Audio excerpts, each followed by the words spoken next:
Welcome to the Militia gaming community. I'm Trigger, and today we're talking about the 2018 Lamborghini Huracan Performante in Need for Speed Heat. Let's go!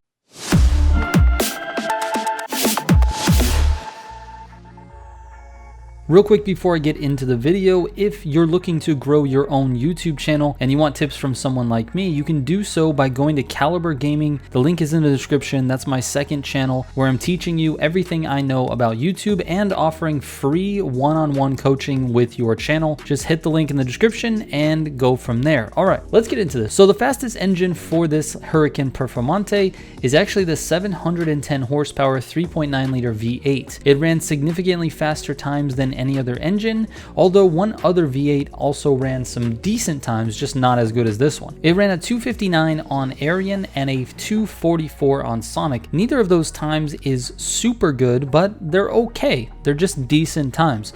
For this car, I thought it would be a lot better. However, the handling model for this car is terrible.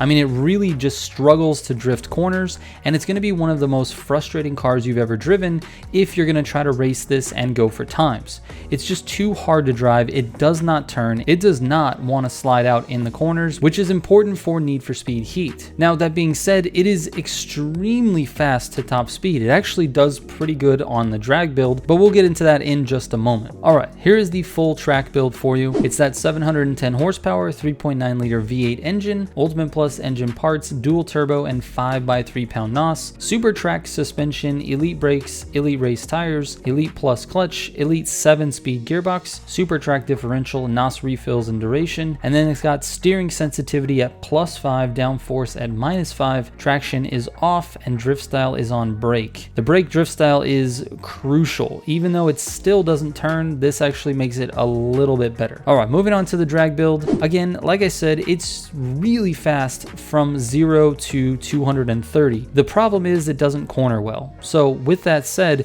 it ranks 24th out of 131 cars on drag. It actually has an 8.63 quarter mile and a 1.73 0 to 60, which is actually really good. It launches well. The car stays hooked and connected to the road. It doesn't pop a wheelie. It just does very well in drag. Now, that being said, it's still not even top 10. So I guess it could be better, but you know, it's in the top 20% of cars. So I have to give it props when it's due. This is the full drag build. 710 horsepower, 3.9 liter V8, Ultimate Plus engine parts, Ultimate dual turbo, and the 1x15 pound NOS. We've got super track suspension, elite brakes, elite drag tires, elite plus clutch, elite 7-speed gearbox, super track differential, NOS refills, NOS duration, and then of course the same steering sensitivity +5, downforce -5, traction is off, and drift style is on brake. All right. Let's move on to the drift build. This is actually one of the other bright spots for this car besides the drag build. This thing averages 80,669 on that drift track that's right outside the racetrack. It actually does pretty good. This is not a bad one. I scored as high as about 87,000 on my tests. And to get that much, the car definitely has to have the ability to drift. This one does. It's actually very controllable. There is one tip that you need to know when you're driving this. If you're going to be transitioning from left to right or right to left, either way,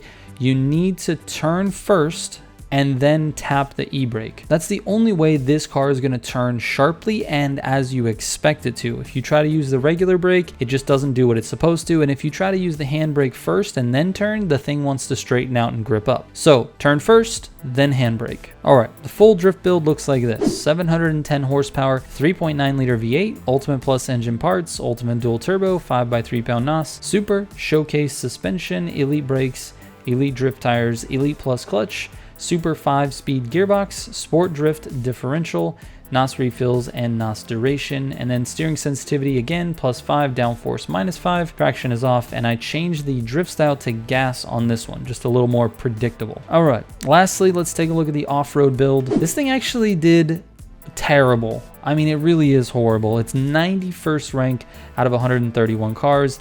It's just horrible. It's so slow on the dirt. It doesn't have any top speed at all. It wants to slide, doesn't have any traction in corners. I mean, it really performs bad. It ran a 154.88 on HTV2 and a 321.86 on Rumble. Just horrible times. That being said, if you still want to use it off-road because it's your favorite car, here is the full off-road build. 710 horsepower engine, same parts, same dual turbo, 5x3 pound NOS. We got super rally suspension, elite brakes, elite off-road tires, Elite Plus clutch, Elite 7-speed gearbox, Super Rally differential, NOS refills and duration, and the same live tuning with the steering sensitivity at +5, downforce -5, traction is off, and drift style is on gas. And with that, guys, I will end the video. Really appreciate everyone's support on this series. You guys have been amazing. We're getting close to the end, so thank you so much for tuning in and watching. Shout out to all the Heat 5 members of the channel. I'll catch you on the next one. Trigger out.